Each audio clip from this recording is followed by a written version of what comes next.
So imposter syndrome is a real thing. Even just success I've had with connecting with you guys on my post. They pressure me sometimes to be like, yo, can you make another post that people will like? I've missed my female connections here a bit since the post about so you want to marry an Igbo goddess. Me, I'm going back to my woman, my Ijebu, my Mama Lau in Ijebu Ode to repotentiate my automobile so that y'all can flood back.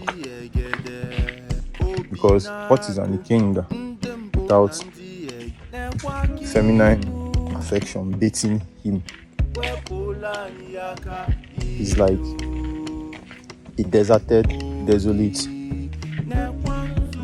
piece of firewood. So here's how I stay grounded in the imposter syndrome. Police Maze is a hit evergreen record, fam. Realistically, an average person like myself would be lucky to get that career hit once in a lifetime record. So no pressure to the rest of my career. We are probably doing at least 30k a month and it's still just we can't fathom what that record is, fam. Stream Holidays News as a golf tutorial. Ask meditation too and ask your dream recall too to help you remember your dreams when you wake up.